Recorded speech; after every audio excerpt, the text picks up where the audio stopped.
Sistem Necromancer, Bab 801 sampai dengan 805. Bab 801 Jubah Katak Hijau. Tiket lain untuk kereta hantu. Sekarang tampaknya pihak lain harus punya cara untuk mendapatkan tiket tersebut. Saya tidak tahu berapa biayanya. Lagi pula, tiket kereta api adalah barang langka dan tidak dapat ditukar begitu saja. Setelah melihat tiketnya, Wu Heng mengalihkan perhatiannya kembali ke barang-barang yang tersisa. Sumber daya keuangan seorang profesional level 18 masih cukup kaya. Jubah katak hijau, barang langka. Efek, mengurangi kehadiran dan dapat melepaskan kabut beracun. Efek samping, pengelupasan kulit. Deskripsi, jubah dengan efek kabut beracun, yang dapat memberikan pengguna lingkungan yang dipenuhi kabut beracun. Tampaknya benda aneh ini digunakan untuk meracuni kamar pribadi. Ada dua efek secara keseluruhan. Mengurangi kehadiran dan melepaskan kabut beracun. Itu memang artefak yang lebih cocok untuk pencuri. Sama seperti pertempuran sebelumnya, ruangan itu dipenuhi kabut beracun, dan akan sulit bagi makhluk hidup apapun untuk bertarung di lingkungan itu. Sayangnya, kerangka tidak takut racun. Terus melihat ke bawah, pisau ganda beracun item ajaib. Deskripsi, pedang pendek yang diukir dengan racun. Mengabaikan pertahanan tertentu dan memiliki efek yang sangat beracun. Pelindung kulit sisik buaya item ajaib. Deskripsi, zirah yang terbuat dari kulit makhluk rawa. Sangat meningkatkan pertahanan dan menambah ketahanan pengguna terhadap racun. Senjata dan baju zirah semuanya adalah benda ajaib. Di antara mereka, baju zirah kulit sisik buaya juga memiliki kemampuan untuk menahan racun. Mungkin karena takut kabut beracun akan meracuni dirinya sendiri hingga mati. Barang-barang lainnya tidak terlalu aneh. Beberapa gulungan penyelamat nyawa dan beberapa botol racun. Dapat dilihat bahwa orang ini sangat suka menggunakan racun. Dan beberapa hal berhubungan dengan racun. Setelah membaca semuanya, dia memasukkannya ke dalam cincin luar angkasa. Duduklah di kursi dan pikirkan lagi rencana Anda selanjutnya. Masalah pembunuh level 18 telah terpecahkan, dan mata-mata di kota hampir berhasil dibasmi. Pangeran kedua mungkin tidak akan mengirim siapapun ke sana dalam jangka pendek. Tidak, ada juga orang-orang pangeran tertua. Pihak lain juga mengatur banyak mata-mata di kota itu, dan tidak dapat dipastikan bahwa pangeran tertua tidak mempunyai niat buruk terhadap kota Rentam. Orang ini mungkin bersembunyi dalam kegelapan, merencanakan tindakan besar. Apa saja yang telah kamu pelajari? Ketiga hantu itu terbang kembali dan Glenda bertanya dari samping. 1 barang langka. 2 properti. Seorang profesional level 18 sudah cukup kaya, kata Wu Heng.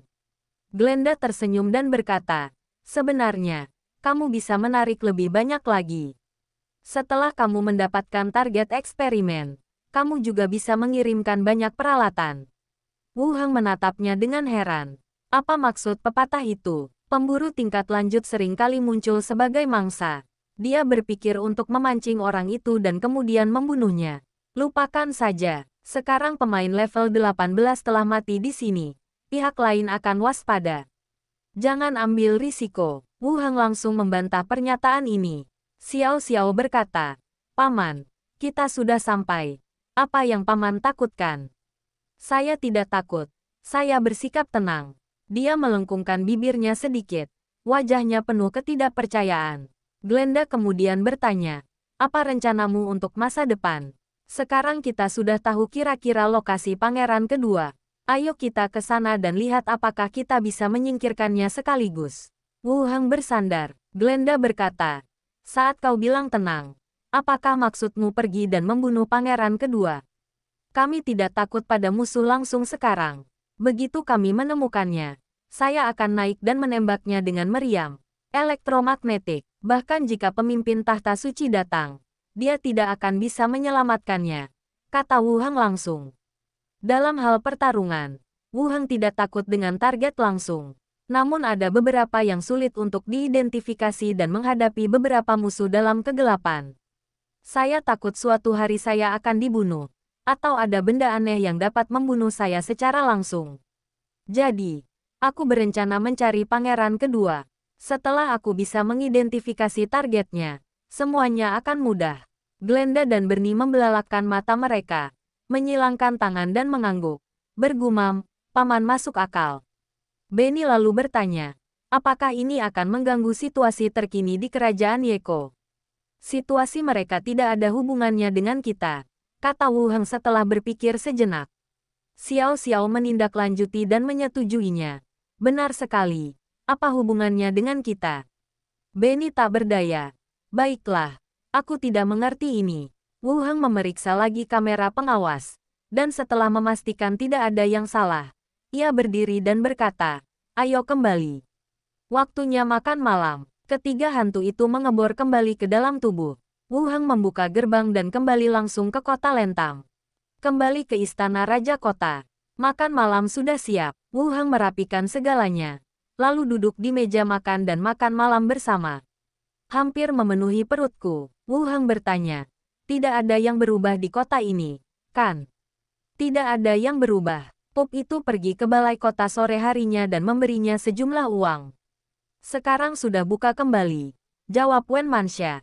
Pembunuh level 18 yang memasuki kota itu mati begitu cepat sehingga ia tidak menarik banyak perhatian. Bahkan para tamu di kedai itu hanya tahu bahwa perkumpulan itu membawa kerangka untuk menangkap orang. Tetapi mereka tidak tahu siapa yang mereka tangkap atau apa hasilnya. Lagi pula, pertempuran di tempat seperti Rentam City bukanlah masalah besar. Wu Heng melanjutkan. Wen Manxia, ikutlah denganku ke benteng Thread besok dan kembalilah setelah semuanya beres. Wen Manxia sedikit terkejut. Semua orang sudah terbunuh. Seharusnya tidak ada masalah sekarang, kan? Lebih baik berhati-hati dan kembali setelah masalah ini selesai, kata Wu Heng. Pihak lainnya memiliki tiket hantu. Artinya, orang dapat dengan cepat dikirim ke kota Rentam. Saat itu, Wen Manxia mungkin masih dalam bahaya. Mustahil bagiku untuk selalu berada di sisi Wen Manxia. Namun ketika Anda pergi ke benteng Setet, situasinya sedikit berbeda. Itu benteng. Dan populasinya tidak sekacau kota Lentang. Jumlah penduduk di kota itu tetap. Jika ada orang luar, mudah untuk menemukan mereka. Pasukan utama ada di sana. Bersama dengan Bondiman 2 level 18 dan Skeleton Mage level 16. Jadi akan lebih aman. Wen Manxia memikirkannya dan mengangguk. Saya akan mengikuti pengaturan Tuan. Lagi pula, ada anak-anak. Dan dia tidak ingin sesuatu yang berbahaya terjadi. Wu Heng melanjutkan bertanya. Siapa yang rencananya akan kau biarkan mengelola kota ini? Selama kota ini beroperasi normal, ketiga pelayan baru di Istana Tuan Kota telah menandatangani kontrak jiwa. Aku akan mengajari mereka cara menggunakan radio. Jika ada masalah, mereka bisa langsung melapor kepadaku. Seharusnya tidak ada dampaknya, jawab Wen Manxia. Baiklah, Wu Heng terus menatap Slater. Ikut aku ke benteng Surtet dan tinggallah di sana selama beberapa hari. Slater menggelengkan kepalanya. Aku juga sudah lama tidak pulang. Kalau aku tidak pulang terlalu lama, mungkin ada sesuatu yang terjadi. Apa kau masih punya alat peraga bicara itu? Beri aku satu. Nanti aku kabari kalau ada kabar. Baiklah. Aku akan mengajarimu cara menggunakannya nanti, kata Wu Heng. Slater mengangguk. Setelah makan malam, Wen Manxia mulai memanggil beberapa bawahan terpercaya untuk membuat pengaturan di kota. Wu Heng membawa Slater kembali ke kamar. Ajari dia cara menggunakan radio dan panel surya. Keesokan harinya, pagi, di halaman, Wu Heng diapit oleh dua pelayan kerangka. Slater diikuti oleh seorang pendekar kerangka dan seekor macan tutul. Dan Wen Manxia datang sambil menggendong seorang anak, diikuti oleh prajurit kerangka dan dua penyihir kerangka. Guru, semuanya sudah diatur, kata Wen Manxia. Wu Heng mengangguk. Tidak apa-apa, jaraknya tidak terlalu jauh. Dan kita bisa kembali tepat waktu jika ada masalah. Baiklah, aku akan mendengarkan guruku. Wen Manxia tersenyum. Wu Heng melambaikan tangannya dengan santai. Dan teknik Mansion diaktifkan. Dan pemandangan di dalam mulai berubah. Di satu sisi senjata elektromagnetik, terdapat meja, kursi, dan sofa yang luas dan terang. Kamu masuk duluan. Dan aku akan membiarkanmu keluar saat kita sampai di sana. Wen Manxia berjalan masuk sambil menggendong anak dan kerangka di belakangnya. Jangan lupa, aku akan ke Black Rock Town, kata Slater lalu masuk. Sihir rumah besar itu dimatikan dan pemandangan di dalamnya menghilang. Wu Heng terus melihat ketiga pelayan dari istana tuan kota di belakangnya. 2 manusia dan 1 orc. Semuanya baru direkrut oleh Wen Manxia. Aku serahkan tempat ini padamu. Wen Manxia akan kembali dalam 2 hari. Jangan khawatir. Kontrak perbudakan merupakan pembatasan yang agak berlebihan dan memaksa. Jika tuannya meninggal, budak yang terikat kontrak juga akan menderita trauma spiritual yang berat. Orang yang memiliki kekuatan jiwa tinggi akan menjadi rusak dan bodoh. Sedangkan mereka yang memiliki kekuatan jiwa rendah seperti pembantu akan mati bersama tuannya. Ketiganya memberi hormat. Ya, jangan sampai sepatah kata pun tentang apa yang terjadi di sini bocor ke siapapun. Ini menyangkut keselamatan kita semua. Wu Heng memperingatkan lagi. Jangan khawatir, Tuan. Kami tidak akan pernah memberitahu siapapun apa yang terjadi di sini, kata seorang pelayan di depan dengan lugas. Wu Heng mengangguk tanpa mengatakan apapun lagi. Keluarkan topi kondektur dan kenakan di kepala Anda, maka kereta akan muncul. Setelah Wu Heng duduk, dia menghilang dari tempatnya. Siang harinya, kereta berhenti di luar Blackstone Town. Wu Heng mengaktifkan teknik mansion dan melepaskan Slater dan macan tutul. Kita sudah di kota Blackrock. Aku akan mengantarmu ke Pulau Harta Karun setelah ini, kata Wu Heng sambil tersenyum. Slater mengenakan jubahnya dan berkata, aku sudah membicarakannya begitu lama, tetapi aku masih belum bersekolah. Tidak ada cara lain. Kedua tempat itu terlalu jauh. Kalau kau tidak sanggup, lebih baik kau berhenti menjadi diaken. Lumayan juga mengelola Golden Chat di Treasure Island. Menjadi diaken itu berbahaya dan kau tidak akan menghasilkan banyak uang, kata Wu Heng. Slater memutar matanya ke arahnya. Kamu mengatakannya dengan mudah, tetapi tidak semudah itu melepaskannya hanya dengan mengatakannya dengan santai. Itu benar. Slater mengetuk bibirnya pelan dan berkata, kembalilah lebih sering ketika kau punya waktu. Ya, Wu Heng mengangguk. Lalu melanjutkan, jangan laporkan masalah ini ke Lilith dulu. Slater mengerutkan kening. Jangan khawatir. Aku masih bisa membedakan bagian dalam dan luar. Tetaplah aman dan jangan melakukan hal-hal yang membahayakan. Slater mengangguk lagi dan berjalan menuju Blackrock Town. Bab 802 persiapan terlebih dahulu. Saat senja, kereta berhenti lagi. Pintu terbuka dan Wu Heng turun dari kereta. Sambil memandang sekelilingnya, ia melihat benteng setet di kejauhan dan sosok-sosok kerangka berpatroli di tembok kota. Tembok kota di sisi utara yang hancur akibat meriam elektromagnetiknya sendiri masih dalam perbaikan. Para kerangka dan pekerja sibuk, dan tampak sangat hidup. Lepaskan ketiga hantu yang melayang-layang dan melihat ke kejauhan. Kamu sangat cepat. Apakah kita sudah sampai, Paman? Di mana pangeran kedua? Ketiga hantu itu berbicara satu demi satu, datang dari kedua sisi. Kami baru saja tiba di benteng setet. Tidak ada pangeran kedua di sana, kata Wu Heng. Xiao Xiao dengan malas berbaring di udara. Paman, nama tempat ini sangat sulit diingat. Mudah menggigit lidah saat mengucapkannya. Tidak ada yang bisa kita lakukan. Budaya kita berbeda. Wu Heng berjalan menuju benteng.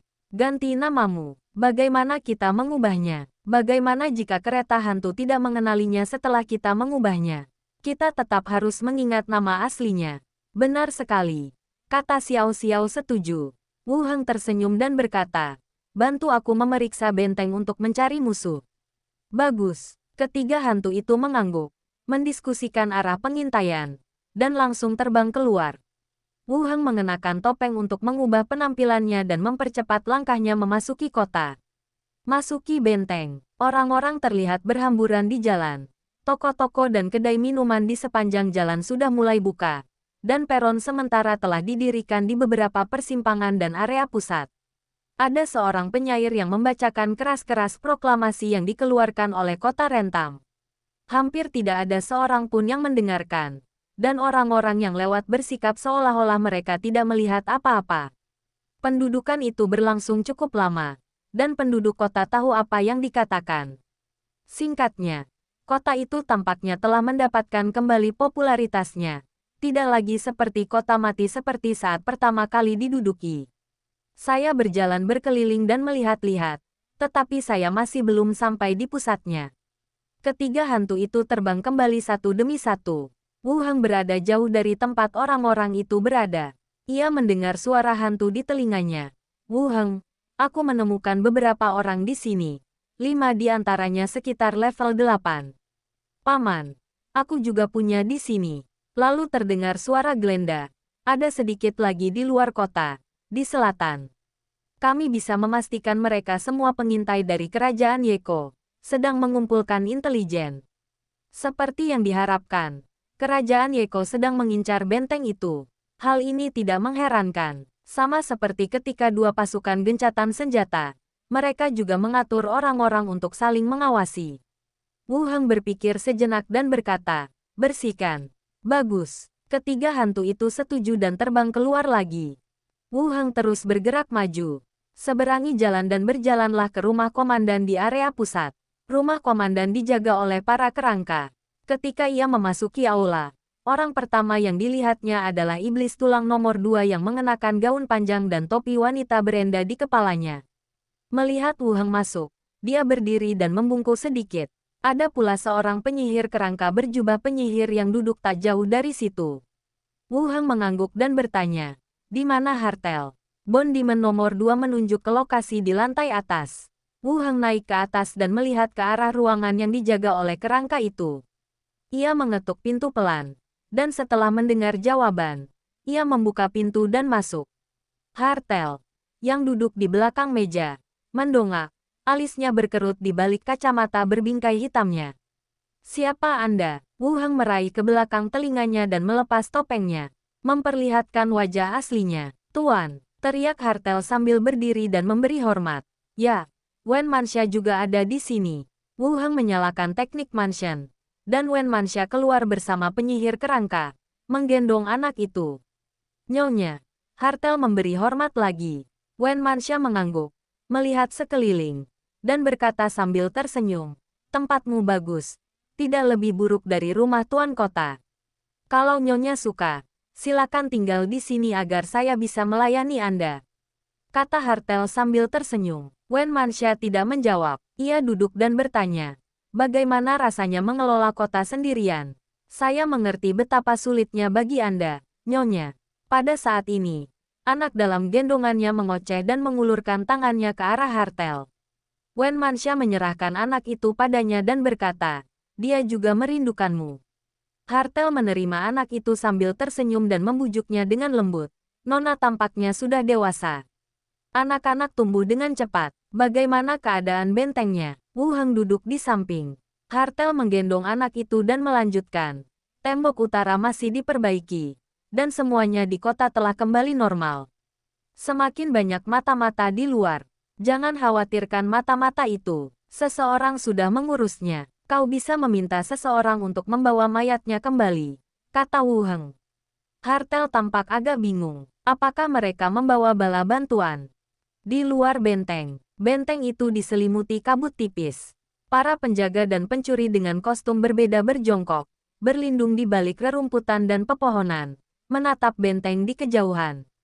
Lihat, kerangka di atas telah berubah, kata seorang penjaga hutan dengan janggut tipis di wajahnya dengan suara berat.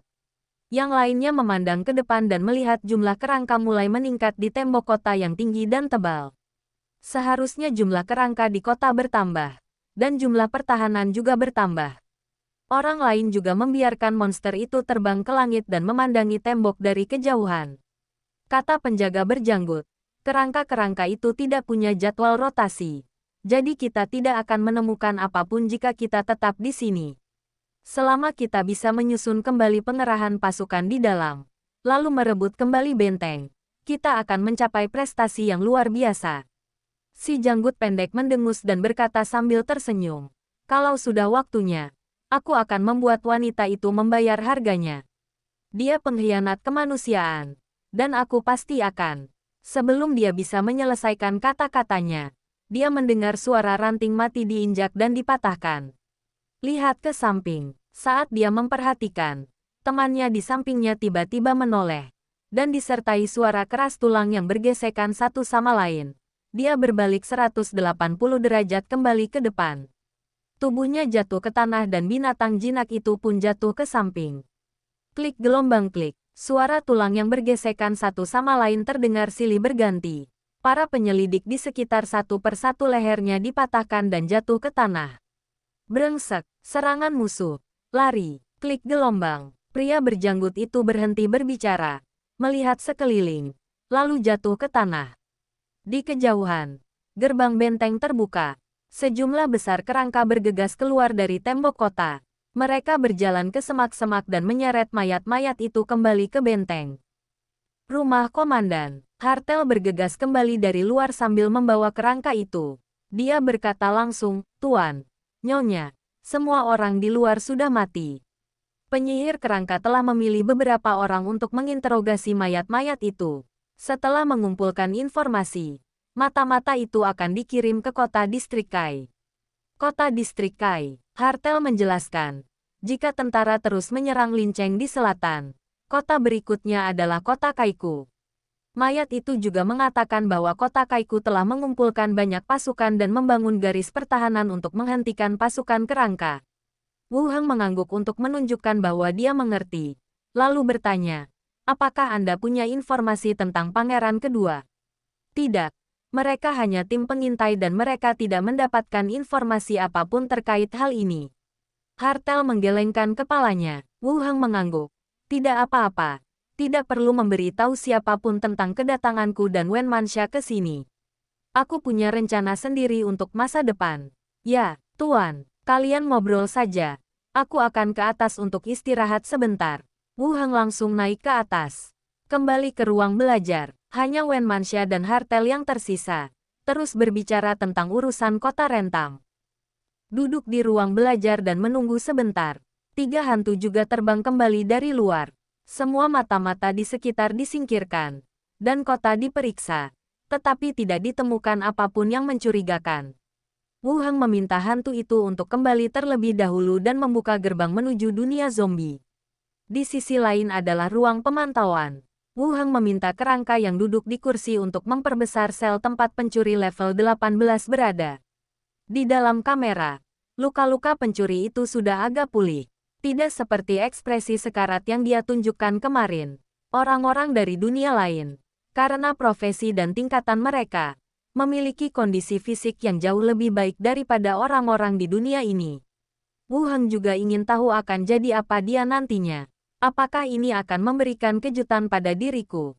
Setelah memastikan tidak ada yang salah di dalam sel, Wu Heng keluar dari ruang pemantauan dan menuju ke sel. Tabrakan gelombang, pintu sel terbuka, dan pencuri yang mencoba mempelajari belenggu itu tiba-tiba mendongak ke arah pintu. Dia melihat Wu Heng berjalan masuk sambil membawa kerangka, dan matanya terbelalak. Menekan amarah di hatinya, dia bertanya, "Wu Heng, mengapa kamu mengurungku di sini?" Di ruangan terpisah ini, bau busuk meresap ke udara. Alih-alih membunuhnya, mereka memberinya obat. Apa sebenarnya yang akan Anda lakukan?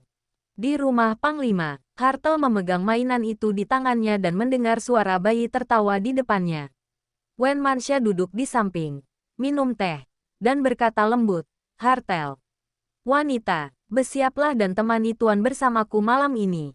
Wajah Hartel tiba-tiba memerah, dan dia berkata dengan malu-malu, "Aku akan mendengarkan istriku." Wen Manxia tersenyum dan berkata, "Aku punya gaun itu di kamarku. Kalau sudah waktunya, kamu bisa pakai. Tuan pasti suka." Hartel menundukkan kepalanya. "Terima kasih, Bu." Bab 803. Aku akan menangkap mereka dan membawa mereka untuk menemanimu. Di dalam sel yang redup, Wu Heng duduk di hadapannya dan bertanya langsung, "Siapa yang memberimu tiket kereta hantu?" Pencuri itu menyipitkan matanya. Raut wajahnya menyiratkan kekejaman. Ia bertanya, "Begini saja, bisakah kau melepaskanku? Apakah menurutmu kita bisa keluar sekarang karena kita sudah di sini?" Tanya Wu Heng langsung. Mata si pencuri berbinar-binar lebih ganas. Dia menggertakkan giginya dan berkata dengan marah, "Lalu apa yang akan kau katakan?" "Apapun yang aku minta, kamu bisa mengatakannya agar waktumu lebih nyaman."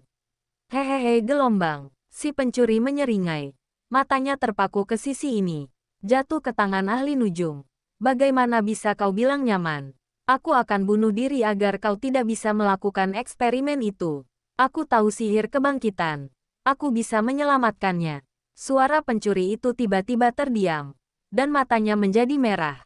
Wu Heng melanjutkan, aku akan tetap membangkitkan jiwamu. Bahkan jika kau mati, dan terus menggunakan jiwamu untuk eksperimen. Kamu pantas mati. Pencuri itu menggertakkan giginya. Aku akan mengubah syaratnya. Katakan sesuatu yang berguna. Lalu aku akan menangkap orang-orang itu dan membawa mereka untuk menemanimu. Kata Wu Heng lagi. Mata pencuri itu menyipit. Lalu dia mencibir. Hanya kau. Seorang ahli nujum yang baru saja berganti pekerjaan kurang dari 2 tahun yang lalu. Dalam pikirannya, kegagalannya tidak sepenuhnya disebabkan oleh kesenjangan kekuatan. Itu karena intelijen dari mata-mata di kota Rentam bocor, dan musuh siap menunggu kedatangannya, yang menyebabkan kegagalannya. Jika aku benar-benar membunuh orang ini, aku pasti tidak akan kalah. Bagaimana kau tahu kalau kau tidak mencoba?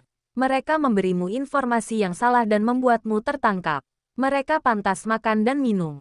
Wu Heng bersandar, menatapnya, dan berkata, sekalipun kita tidak bisa menangkap mereka, kita akan membuat mereka menderita. Pencuri itu menyipitkan matanya sedikit, lalu tiba-tiba tersenyum. Tanyakan, syarat sebelumnya juga harus disertakan. Jadi kau akan mengkhianati klienmu seperti itu. Pencuri itu berkata dengan tenang. Anda terlalu mementingkan etika profesional saya. Wu Heng bertanya langsung. Siapa yang memberimu tiket kereta? Bryce, seorang pengusaha veteran dari kerajaan Yeko, akan mendapatkan 200 emas dan 2 tiket kereta api karena membunuh Wen Manxia. Jawab pencuri itu. Wu Heng melirik orang lainnya. Dia terus bertanya, apakah kamu tahu bagaimana dia mendapatkan tiket itu? Bagaimana saya tahu? Di mana Anda dipekerjakan? Kota Nirari. Apakah kau melihat pangeran kedua? Saya dibayar untuk melakukan pekerjaan itu. Mengapa saya harus menemuinya? Si pencuri mencibir. Wu Heng kemudian bertanya, berapa banyak profesional tingkat tinggi yang mereka miliki? Mata pencuri itu tiba-tiba terpaku, menatapnya dan berkata, banyak dari mereka. Mereka sangat kaya. Dengan dukungan dan pekerjaan, mereka bukan sesuatu yang bisa dibandingkan dengan kalian, para kerangka. Jadi, bagaimana menurutmu? Apakah kamu masih seyakin sebelumnya? Apakah ada pahlawan level 20? Wu Heng bertanya dengan tenang. Pencuri itu tertegun. Bagaimana mungkin? Beri aku angka pastinya. Ada berapa orang level 18? Perkiraan kasar saja sudah cukup. Tanya Wu Heng langsung. Entahlah. Tapi yang pasti jumlah mereka cukup banyak. Dan ada juga pasukan. Jawab si pencuri. Wu Heng mengangguk. Siapa yang kau ingin aku tangkap? Kau benar-benar mau pergi? Bryce, orang tua itu cuma memberiku 200. Sialan. Saya mengerti. Kata Wu Heng. Lalu berbalik dan berjalan keluar. Suara pencuri itu terus terdengar dari belakang. Kalau kamu penakut, pura-pura tidak tahu saja. Nanti kamu kelihatan seperti pengecut. Pintu besi tertutup dan suaranya terisolasi lagi. Wu Heng berjalan keluar sepanjang koridor. Dan hantu itu juga menampakkan sosoknya. Glenda berkata, dapatkah kata-katanya dipercaya? Benny berkata, saya rasa itu tidak kredibel. Terlalu mudah untuk bertanya. Xiao Xiao bersandar di bahu Wu Heng dan menambahkan, dia selalu tertawa seperti psikopat. Aku penasaran apakah dia dipukuli sampai babak belur. Wu Heng berjalan menuju ruang pemantauan dan berkata, aku sungguh tidak percaya sepenuhnya. Tapi lokasi yang dia sebutkan sebagai lokasi pangeran kedua sama dengan lokasi yang dia temukan ketika bertanya tentang mayat itu. Seharusnya tidak ada masalah dengan itu. Apakah kita benar-benar akan berurusan dengan pangeran kedua? Tanya Glenda. Ayo kita ke sana dan lihat nanti. Kalau tidak ada kesempatan, lupakan saja. Tapi kalau ada kesempatan, kita akan membunuhnya. Kata Wu Heng sambil tersenyum. Oke, Glenda mengangguk. 2 hantu lainnya pun tidak keberatan. Bahkan jika mereka pergi ke kota tempat pangeran kedua berada, kemampuan penyamaran Wu Heng seharusnya tidak menjadi masalah. Jika terjadi sesuatu yang tidak diinginkan, ia memiliki sarana untuk memastikan keselamatannya sendiri. Kembali ke ruang pemantauan, Wu Heng kemudian memeriksa sel tempat pencuri itu tinggal. Pencuri itu masih duduk di ranjang besi, berlutut, bertanya-tanya apa yang sedang dipikirkannya. Perkecil lagi, sambil duduk di kursi, saya mulai memikirkan rencana selanjutnya. Lokasi pangeran kedua pada dasarnya telah ditentukan. Selama dia terbunuh, pembunuhan Wen Manxia dapat diselesaikan. Tapi itu hanya solusi sementara. Sekalipun pangeran kedua meninggal, pangeran tertua akan tetap ada. Membunuh pangeran kedua dan menduduki tanah kerajaan Yeko. Salah satu alasan ini akan memungkinkannya untuk terus menyerang kota Lentam. Itu sungguh tidak pernah berakhir. Namun saat ini tidak ada cara yang lebih baik. Jadi kita hanya bisa melakukannya selangkah demi selangkah dan menangani pangeran kedua terlebih dahulu. Pangeran tertua sedang diganggu oleh tim investigasi asosiasi. Jadi dia mungkin tidak akan bisa terlalu memperhatikan hal ini dalam jangka pendek. Cobalah untuk menundanya semampunya. Saat aku berhadapan dengan pangeran tertua, mungkin aku sudah mencapai level 20 dan mempunyai solusi baru. Setelah memikirkannya, Wu Heng berdiri dan berkata, "Ayo pergi ke pihak kita." Ketiga hantu itu terbang kembali dan mengebor ke dalam tubuh itu. Wu Heng memerintahkan si kerangka untuk mengawasi pencuri, membuka gerbang, dan masuk. Hari sudah hampir senja ketika kami kembali ke benteng setet. Berjalan turun dari lantai atas, Wen Manxia sedang mengobrol dengan Hartel. Melihatnya turun, ia tersenyum dan berkata, "Tuan sedang turun. Hartel, tolong kirimkan makan malam." "Baik, Bu." Hartel keluar dan mengatur agar kerangka itu mengantarkan makan malam. Saat kami berjuang melewatinya, terdapat banyak mayat orang-orang dari berbagai profesi di antara kerangka-kerangka itu. Setelah diubah menjadi kerangka, mereka juga ditempatkan di posisi yang sesuai. Levelnya mungkin tidak tinggi, tetapi dapat menghindari masalah seperti keracunan. Makan malam disajikan di meja. Setelah Wu Heng dan Wen Manxia duduk, Hartel masih duduk di samping mereka seperti seorang kepala pelayan. "Tuan, makanlah lebih banyak agar Tuan kuat malam ini." Wen Manxia mengambil sepotong daging dan memasukkannya ke dalam mangkuknya. "Selama saya tinggal bersama Wu Heng, saya pada dasarnya belajar cara menggunakan sumpit." Wu Heng meliriknya dengan tidak senang. "Hati-hati dengan dampaknya. Kamu sekarang adalah penguasa kota." Wen Manxia tersenyum dan berkata, "Kenapa kamu takut di rumah? Hartel kan bukan orang luar." "Hartel, terima kasih atas kepercayaan Anda, Nyonya." Hartel berdiri tegak, menatap lurus ke depan. Wen Manxia tersenyum dan mengangguk. Setelah makan sebentar, Wu Heng menyeka mulutnya dan meletakkan mangkuk dan sumpitnya. Wen Manxia melanjutkan, "Guru, ayo kita pergi menemui anak-anak. Hartel, kamu juga harus bersiap setelah selesai makan." "Baik, Bu." Hartel memberi hormat. Wu Heng berdiri dan mengikuti Wen Manxia ke atas. Setelah memberi makan anak, kembalikan bayi itu ke skeleton hak. Namun, Wen Manxia merasa agak aneh. Ia mendengar suara tawa anak kecil di luar pintu, dan suara tawa itu berhenti setelah ia membuka pintu. Hal yang sama terjadi di Rentam City 2 hari lalu. Bayi itu juga membuka matanya lebar-lebar dan mengulurkan tangan untuk meraih sesuatu, seolah-olah dia sedang bermain dengan seseorang. Saya sedikit khawatir kemungkinan ada beberapa masalah. Tentu saja Wu Heng tahu apa yang sedang terjadi. Ketiga hantu tidak punya banyak hiburan di sini. Selain jalan-jalan, mereka hanya bermain dengan anak-anak di rumah. Saya hanya dapat memberikan penjelasan samar bahwa anak itu mungkin sedang dalam suasana hati yang lebih baik dan akan membaik secara perlahan. Langitnya gelap. Di kamar tidur, cahaya bulan bersinar melalui tirai kaca, memberikan orang perasaan tenang dan lembut. Wen Manxia bersandar di lengannya dan berkata lembut, "Tuan, sekarang ada begitu banyak kota. Saya khawatir saya tidak akan mampu mengelola tempat sebesar ini dengan baik." Pertempuran terus berlanjut hingga sekarang, dan lebih dari satu kota terlibat. Di utara, mereka menjalin aliansi dengan suku-suku orc, mengambil alih koordinasi pengelolaan dan membantu mereka membangun infrastruktur. Di selatan, mereka menduduki wilayah dan kota-kota besar di kerajaan Yeko. Jika melihat kondisi wilayahnya saat ini, wilayah tersebut tidaklah kecil. Wu Heng merangkul bahunya, merogoh pakaiannya, dan mengusap lembut bahunya, sambil berkata, "Jangan remehkan dirimu sendiri. Kamu sudah mengelola kota Rentam dengan baik, dan kamu pasti bisa mengelola sisanya dengan baik juga." Kadang-kadang rasanya seperti mimpi kalau dipikir-pikir. Dulu saya yang memimpin beberapa orang di geng, dan sekarang saya yang memegang posisi ini, kata Wen Manxia dengan nada penuh emosi. Ya, waktu berlalu dengan cepat. Wu Heng memeluknya lagi. Wen Manxia tersenyum, melirik langit di luar jendela, dan berkata sambil tersenyum, apakah Tuan akan selalu menyukaiku? Tentu saja. Kamu sangat sopan dan penurut, kata Wu Heng sambil tersenyum. Kalau begitu, aku juga sudah menyiapkan hadiah untuk guru. Wen Manxia tersenyum. Matanya menyipit membentuk bulan sabit.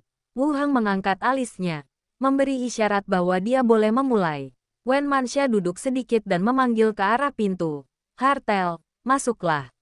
Pintu dibuka perlahan, dan pengurus rumah tangga Hartel masuk dengan tenang. Wu Heng menatap Wen Manxia dengan bingung, lalu menarik selimut menutupi tubuhnya.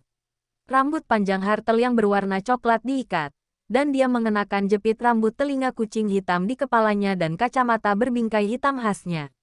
Ia mengenakan mantel coklat wanita yang menutupi seluruh tubuhnya. Setelah berjalan mendekat, ia membungkuk sedikit dan berkata, "Tuan, Nyonya." Wen Manxia tersenyum dan mengangguk, menggenggam tangan Wu Heng, lalu berkata lembut, "Tuan, akhir-akhir ini banyak hal yang terjadi di kota Rentam, dan orang-orang mengkhawatirkan kita. Hartel selalu tenang. Dengan bantuannya, Tuan juga akan merasa lebih tenang." Setelah berkata demikian, dia menepuk punggung tangannya dengan lembut. Bab 804 Membunuh Pangeran. Kenapa aku tidak tahu? Wu Heng juga langsung mengerti apa maksud pihak lain.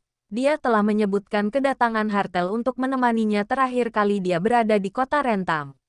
Hanya saja Wu Heng sedang terburu-buru untuk kembali saat itu. Jadi dia hanya menyebutkannya selama percakapan.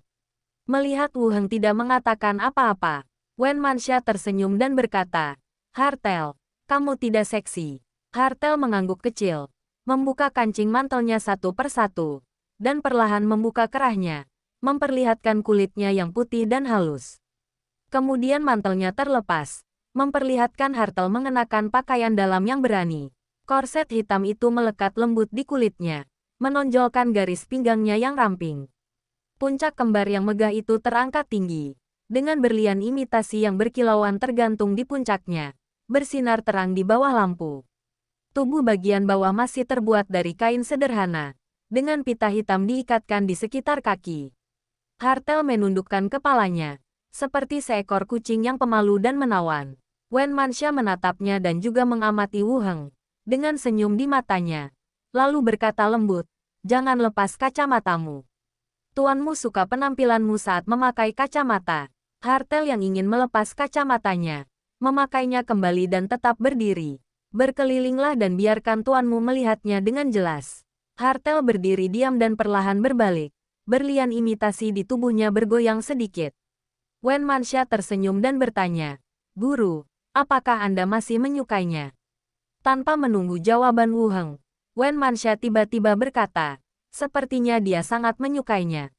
"Nakal saja." Wu Heng menepuk pinggangnya. Wen Manxia masih terus tersenyum, mengangkat selimut tipis yang menutupi mereka berdua, dan dengan hati-hati menunggangi pinggang mereka.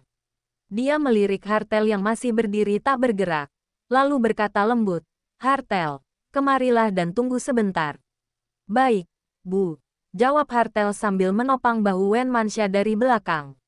Wu Heng melirik Hartel, lalu mengulurkan tangannya ke arah Wen Manxia di depannya, menyentuh bahu dan tulang selangkanya dengan lembut, dan menjentikkan berlian imitasi yang bergoyang dengan jari telunjuknya.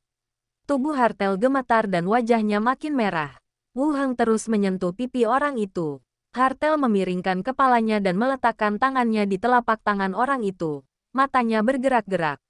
"Selanjutnya, letakkan 2 jari di mulut Anda." Aku capek banget."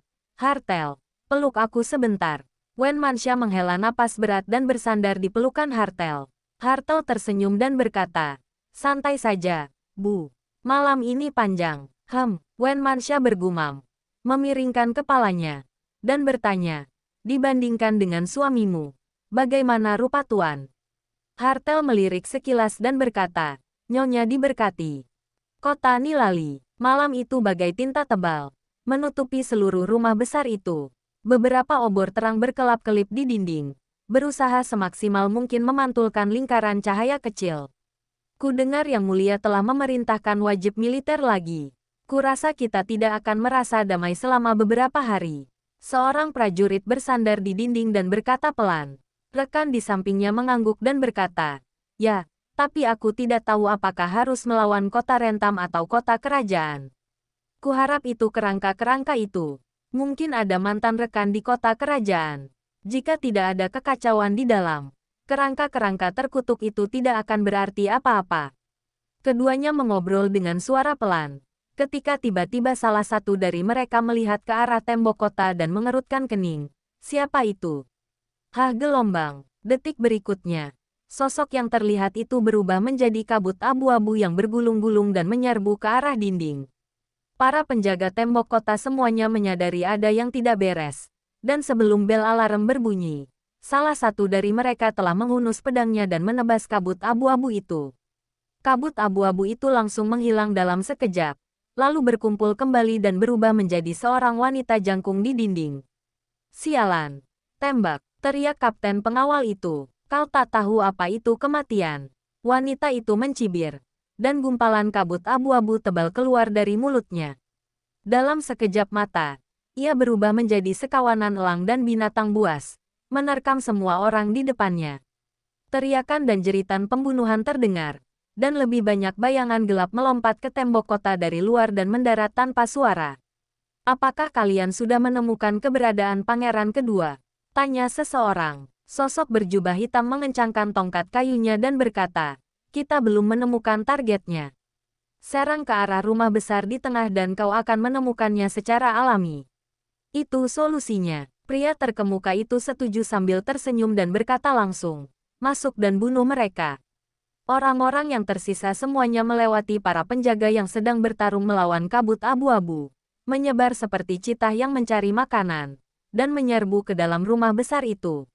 Mencari kematian, bunuh semua musuh ini. Tiba-tiba, terdengar teriakan keras dari mansion. Lebih banyak obor menyala, dan penjaga berhamburan keluar dari segala arah. Anak panah melesat bagai hujan badai, dan pedang memancarkan cahaya dingin. Kedua belah pihak langsung terlibat dalam pertempuran sengit, dengan suara tabrakan dan raungan memenuhi langit malam. Kemudian, beberapa sosok bergegas keluar dari seluruh bagian rumah besar itu dan menyerang orang-orang berpakaian hitam yang bergegas masuk. Pertarungan itu langsung menjadi lebih sengit. Pagi-pagi sekali, restoran, Wu Heng duduk di meja makan dan mencicipi beberapa makanan sederhana. Berkata, "Wen Manxia, aku akan pergi hari ini. Kamu tetap di sini dan menunggu pemberitahuan dariku." Wen Manxia mengerutkan kening dan berkata, "Tuan, silakan tinggal beberapa hari lagi agar Hartel dapat melayani Anda." Lebih banyak, Hartel, yang berdiri di satu sisi, tetap tegak, menatap Wu Heng dengan waspada melalui penglihatan tepi. "Sekarang waktunya bersenang-senang. Tunggu sampai pekerjaan penting selesai," kata Wu Heng. Wen Manxia berpikir sejenak. "Apakah kau akan berurusan dengan pangeran kedua? Mari kita lihat dulu." Sulit untuk mengatakan apakah kita akan mengambil tindakan pada akhirnya. Ada kekhawatiran di mata Wen Manxia, dan Hartel menatapnya dengan sedikit terkejut. Meskipun dia hanya pangeran kedua, dia bisa menguasai separuh wilayah kerajaan. Membunuhnya bukanlah hal yang mudah. "Apakah itu berbahaya?" tanya Wen Manxia hati-hati. "Aku tidak akan mengambil tindakan jika ada bahaya. Jangan khawatir," kata Wu Heng. Wen Manxia mengangguk. Meskipun ia percaya pada Wu Heng, ia tetap berkata, "Jangan ambil risiko. Sekalipun dia tidak mati, kita masih bisa menang dalam pertarungan langsung." "Aku tahu." Wu Heng tersenyum dan mengangguk, lalu berkata, "Keranmu, kau tinggallah dan lindungi Wen Manxia." Sambil memegang gagang pedang dengan satu tangan, keranmu berjalan tepat di belakang Wen Manxia dan berdiri diam.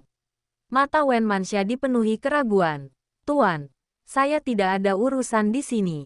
Keranmu, tetaplah di sisiku untuk melindungimu. Aku punya pelayan kerangka baru. Keranmu, level 17. Dan senjatanya adalah pedang jahat. Biarkan pedang itu melindungimu apapun yang kau lakukan di luar," kata Wu Heng. Melihat keseriusannya, Wen Manxia hanya bisa mengangguk dan berkata, "Baiklah, saya akan mengikuti pengaturan Tuan."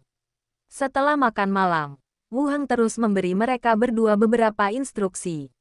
Tanpa tinggal lama, dia meninggalkan benteng itu. Di suatu tempat terpencil di alam liar, kenakan topi kondektur dan naiklah ke kereta. Di luar kota Nilali, kereta api muncul dan Wu Heng perlahan turun. Melihat sekeliling, saya dapat melihat kota di kejauhan. Menurut intelijen, lokasi pangeran kedua. Dengan pikiran, ketiga hantu itu pun terbebas.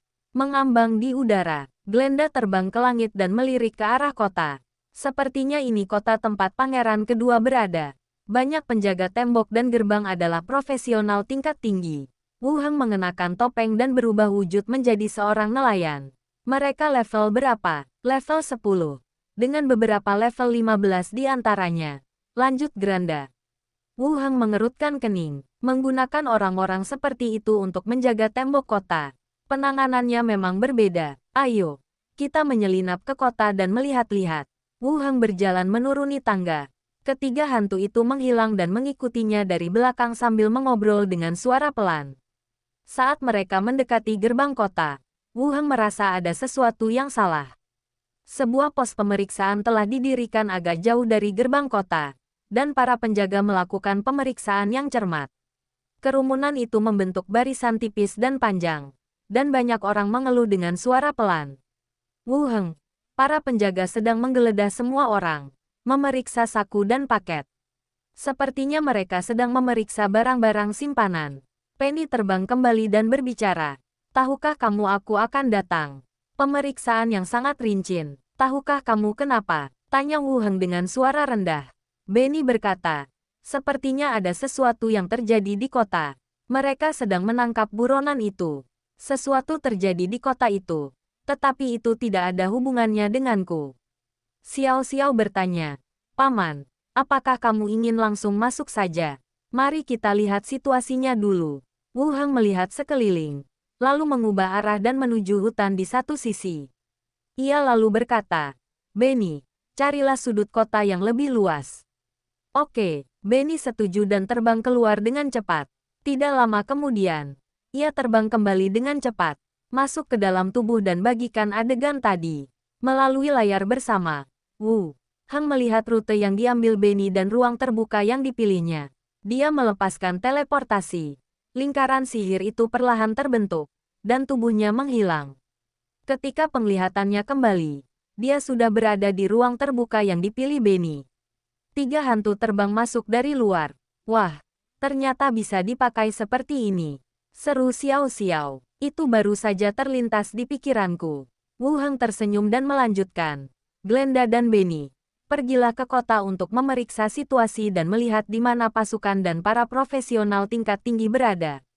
Xiao Xiao, tetaplah bersamaku dan beritahu aku sebelumnya jika ada bahaya. Baiklah, ketiga hantu itu setuju dan mulai bersiap. Wu Heng berjalan keluar gang dan menyatu dengan kerumunan. Sepanjang jalan, ada penjaga yang berjalan di jalan, menginterogasi beberapa orang yang mencurigakan. Wu Heng sendirian, dengan wajah sederhana dan pakaian biasa. Sepanjang jalan, orang-orang ditanyai pertanyaan dari waktu ke waktu. Tetapi mereka hanya memandang Wu Heng dan melambaikan tangan untuk memberi isyarat agar dia segera pergi. Wu Heng berjalan sebentar, lalu langsung masuk ke sebuah pub dan duduk di kursi kosong di sudut. Tamu, Anda ingin minum apa? Segelas anggur, roti, dan sup sayuran. Baiklah. Silakan tunggu sebentar. Wu Heng duduk di meja makan dan menunggu beberapa saat sebelum makanan disajikan. Saat kami makan, pelanggan mulai berdatangan ke meja sebelah. Seseorang berkata, kota Rentam menyerang kediaman yang mulia tadi malam. Saya juga dengar semua pasukan di kota sudah dimobilisasi.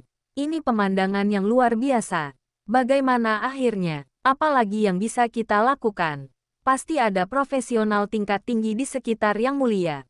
Usir saja mereka. Sekarang seluruh kota sedang mencari orang-orang ini.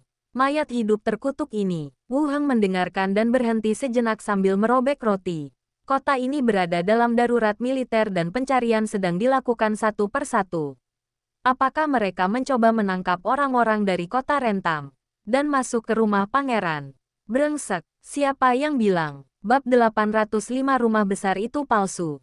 Bagaimana mayat hidup itu bisa masuk ke kota? Apakah ada mata-mata di antara pasukan pertahanan kota? Sulit untuk mengatakannya. Kemudian, sebuah suara yang lebih rendah bertanya, bagaimana kerusakannya tadi malam? Apakah Yang Mulia baik-baik saja? Perlukah memikirkan ini? Kalau terjadi apa-apa, mereka akan menggeledah seluruh kota. Dan saya khawatir mereka akan langsung berperang. Yang mati memang pantas mati. Semoga para dewa memberkati Yang Mulia. Jumlah tamu di kedai itu berangsur-angsur bertambah. Dan meja di sebelah Wu Heng juga berangsur-angsur terisi orang. Topik yang dibahas di setiap meja pada dasarnya terkait dengan apa yang terjadi tadi malam. Meskipun semua orang di setiap meja berusaha mengecilkan suara mereka, Wu Heng masih dapat mendengar mereka dengan jelas. Pada dasarnya dapat dipastikan bahwa pertempuran memang terjadi di kota itu. Yang lain melihat pasukan yang berkumpul dan istana pangeran dengan asap hitam mengepul darinya. Ini bukan berita palsu untuk membingungkan orang. Tapi, mengapa hal itu dipublikasikan di kota Rentam? Seharusnya mudah untuk mengetahui apakah itu perbuatan mayat hidup. Wu Heng mendongak dan melihat bartender datang membawa 2 orang. Ia melirik kursi-kursi kosong yang tersisa. Tuan, jika Anda tidak punya teman, kedua tamu ini ingin duduk di sini. Tidak ada orang di sini. Silakan duduk, kata Wu Heng. 2 lainnya duduk di kursi. Wu Heng menghabiskan gigitan terakhir rotinya dan menatap bartender. Apakah ada kamar kosong? Ya, Pak. Anda ingin menginap di hotel, kan? Lantai 2 kamar tamunya biasa saja.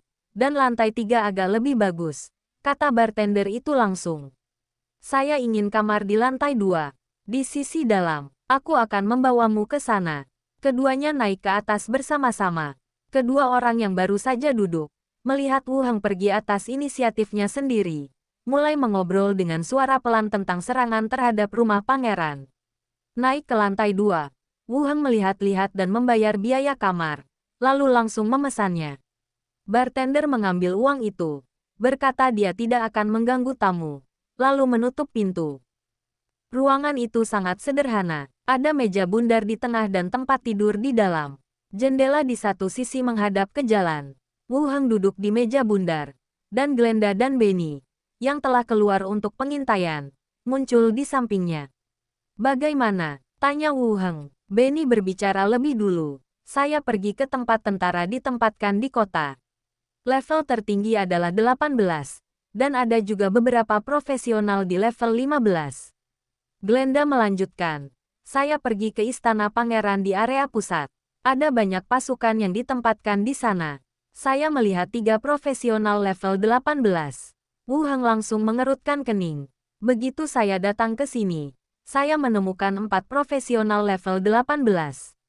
Di mana pangeran kedua? Apakah ada yang mirip dengannya? Benny menggelengkan kepalanya untuk menunjukkan bahwa dia tidak melihatnya. Glenda pun menurutinya. Bukan. Rumah pangeran itu sama sekali bukan tempat tinggal. Itu lebih seperti jebakan untuk menjebak orang. Ternyata rumah pangeran itu awalnya adalah tempat palsu. Tak heran semua orang di kota membicarakan rumah pangeran. Tempat itu jebakan. Benny melayang ke samping, merenung sejenak, lalu berkata, rumah besar itu palsu. Jadi apakah informasi tentang pangeran kedua di sini juga palsu? Setelah mendengar ini, Wu Heng dan Glenda keduanya tercengang. Glenda mengangguk. Mungkin, kurasa itu mustahil. Wu Heng merenung sejenak, lalu menjelaskan di bawah tatapan penuh tanya dari kedua hantu itu.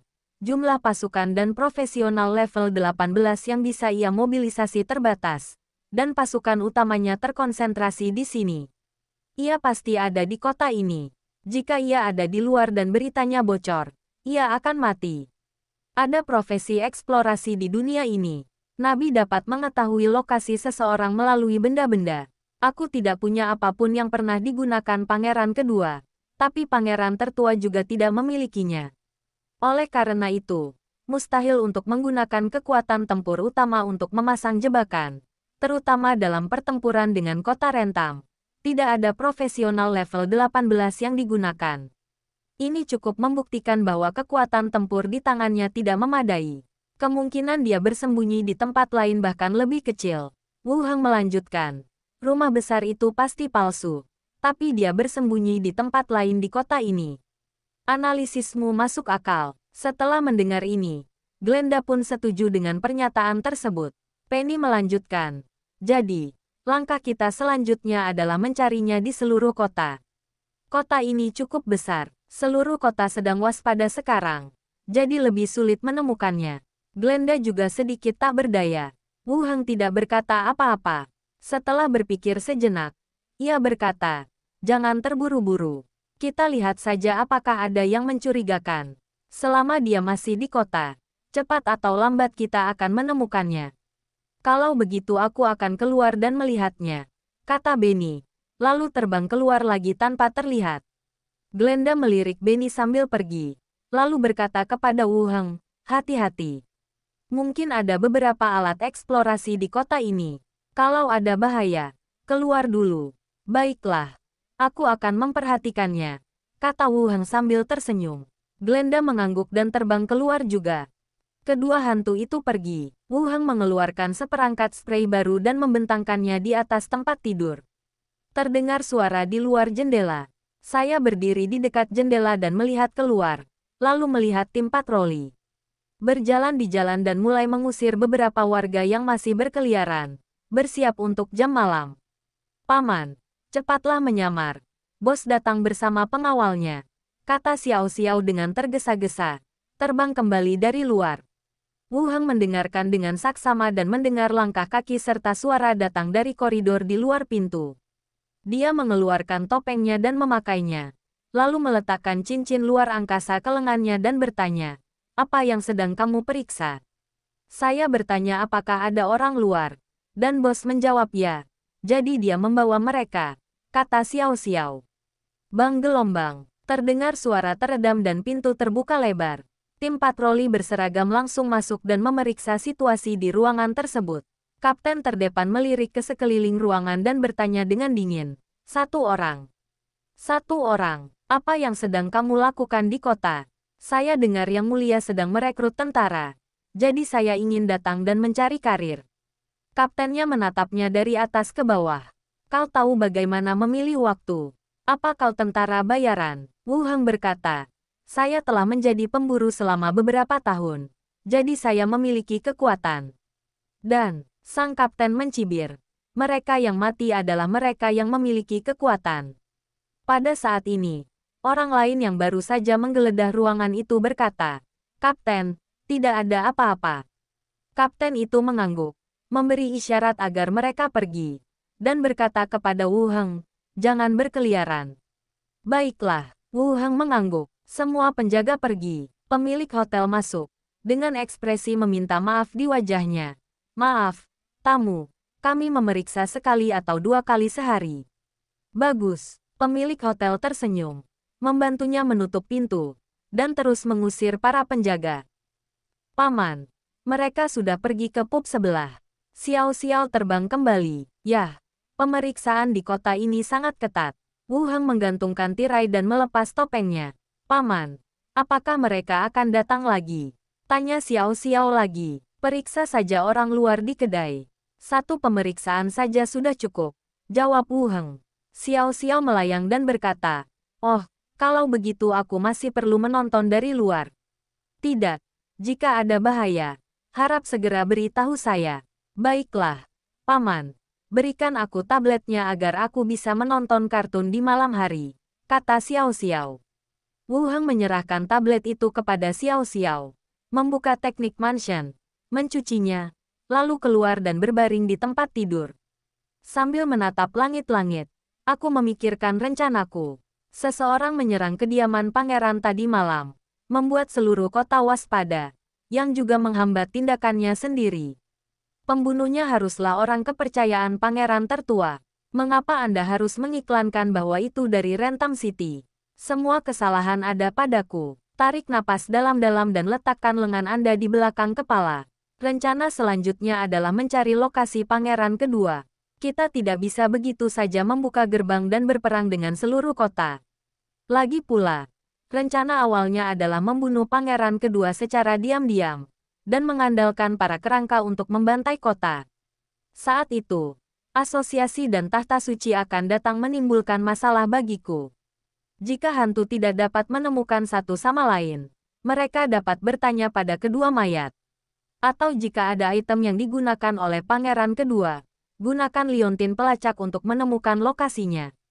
Berpikir dalam benaknya, dia memastikan bahwa Xiao Xiao tengah menonton video itu. Menutup mata dan tertidur. Pagi hari, Wu Heng keluar setelah mencuci di teknik mansion. Tiga hantu sedang mengobrol tentang apa yang terjadi tadi malam di meja bundar. Melihat Wu Heng keluar, Glenda menyerahkan selembar kertas kepadanya dan berkata, "Ini peta kota. Beginilah penampakannya dari udara. Aku sudah menandai beberapa lokasi yang mencurigakan." Wu Heng mengambilnya dan melihatnya. Di atasnya terdapat garis besar kasar sebuah kota. Beberapa lokasi ini dilingkari secara terpisah. Ayo pergi. Makan dulu. Lalu berbelanja sesuai peta. Wu Heng membuka pintu dan berjalan keluar. Turun ke bawah dan memesan sarapan. Bartender datang dan bertanya, "Tamu, apakah Anda masih membutuhkan kamar untuk menginap?" Wu Heng membayar akomodasi untuk hari berikutnya dan berkata, "Menginaplah." Tamu yang baik. Bartender itu menerima uang dan mengantarnya ke pintu sambil tersenyum. Wu Heng juga langsung berjalan keluar, berbaur dengan kerumunan di jalan, dan berjalan sesuai dengan lokasi di peta. Sepanjang jalan, ada penjaga yang menjaga beberapa area. Setelah berkeliling, kami tiba di suatu area yang ramai. Pasar yang ramai baru saja bubar, dan sisa-sisa sayur dan buah serta kotoran ternak masih tertinggal di jalan berbatu, dan udara dipenuhi bau campur aduk. Wu Heng berjalan di sepanjang jalan, masih memikirkan rencana masa depannya dalam benaknya. Saya butuh terobosan untuk mendapatkan informasi lebih lanjut tentang kota ini. Berjalan maju, kami perlahan-lahan menyimpang dari jalan utama dan berbelok ke gang yang remang-remang. Berhenti, lihat ke belakang dan tunggu. Tak lama kemudian, beberapa sosok mengikuti dan memblokir satu sisi gang. Aktor utamanya berusia 30-an, dengan wajah penuh daging dan bekas luka horizontal di atas kepalanya, seolah-olah ada kelabang yang berbaring di atasnya. Ada 4 orang yang mengikutinya dari belakang, semuanya mengenakan senjata di pinggang, dengan ekspresi mengejek di mata mereka. "Bisakah kau merasakan kami mengikutimu, profesional?" Pria kekar penuh bekas luka itu menyeringai, memperlihatkan gigi kuningnya, dan menatapnya dari atas ke bawah. Wu Heng bertanya dengan tenang, "Teman-teman, kenapa kalian mengikutiku di siang bolong?" "Aku sudah memanggil penjaga." Pria yang penuh bekas luka itu mencibir, dan seseorang di belakangnya berkata dengan suara aneh, "Teriaklah dan lihat apakah para penjaga akan datang, atau datang untuk mengambil mayatmu." Wu Heng mengangkat alisnya. "Aku tidak menyinggung kalian, kan?" Orang lain berkata, "Ini wilayah yang dikelola geng kami. Kamu kurang beruntung. 2 koin perak. Kami akan minum. Dan kamu bebas berbuat apa saja." Kota ini sungguh kacau. Di jalan di depan, para penjaga melakukan pemeriksaan ketat. Sementara di gang-gang di belakang, geng-geng secara acak memilih pejalan kaki yang beruntung untuk mengumpulkan tol. "Yang Mulia sedang merekrut pasukan. Geng Anda mumpuni. Jadi mengapa Anda tidak membantu Yang Mulia?" tanya Wu Heng. Wu Heng tidak begitu yakin seperti apa bumi purba itu. Namun di dunia ini, jika sesuatu terjadi di kota, geng-geng tersebut pada dasarnya akan direkrut menjadi tentara. "Dasar usil. Nak, pergi sana. Lihat berapa banyak uang yang dia punya. Ambil semuanya. Buka bajunya. Lalu buang dia ke jalan," kata pria kekar berbekas luka itu.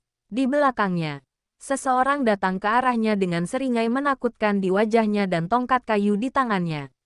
"Nak, ingatlah pelajaran ini mulai sekarang. Patahkan anggota tubuhmu, dan kau tidak akan pernah melupakannya." Kalau begitu, pukul saja dia sampai mati." Saat mereka berbicara, beberapa orang memukul kepalanya dengan tongkat kayu di tangan mereka.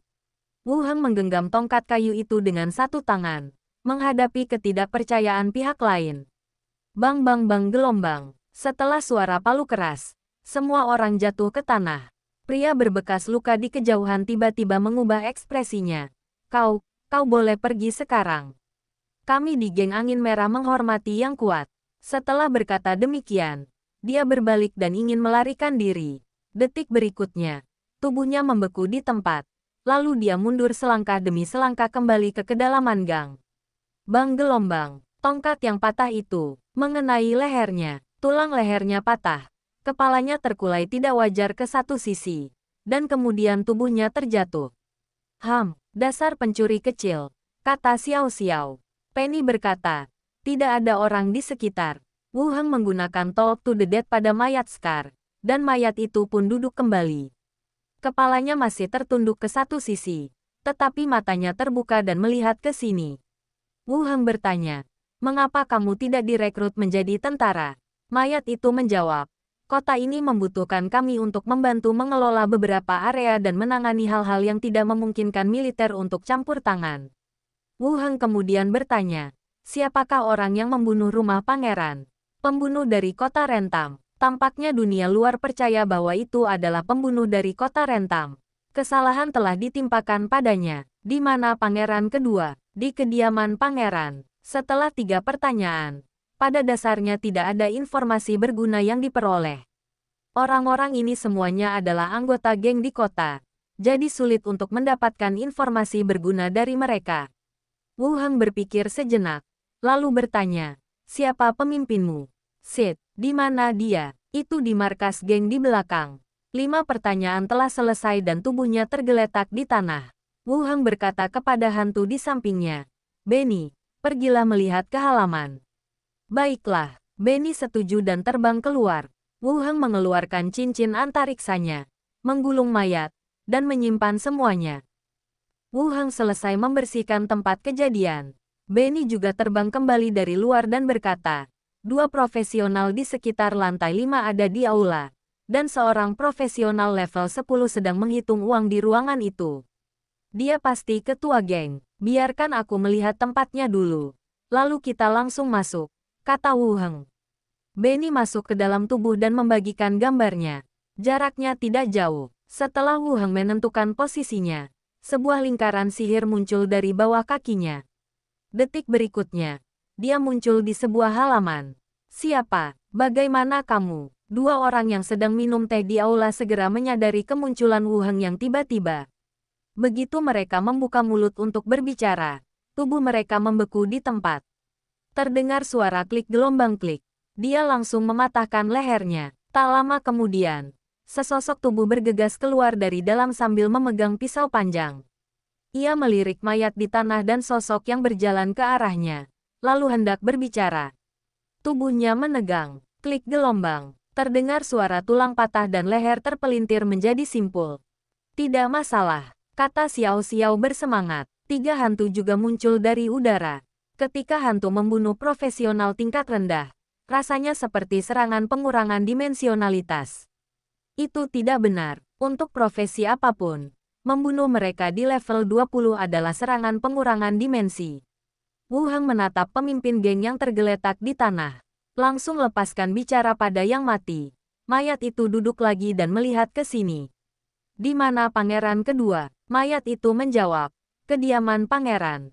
Jawaban ini lagi. Tampaknya sebagian besar orang percaya bahwa pangeran kedua tinggal di rumah besar itu. Setelah memikirkannya sejenak, dia bertanya, di mana Bryce? Tidak yakin di mana itu.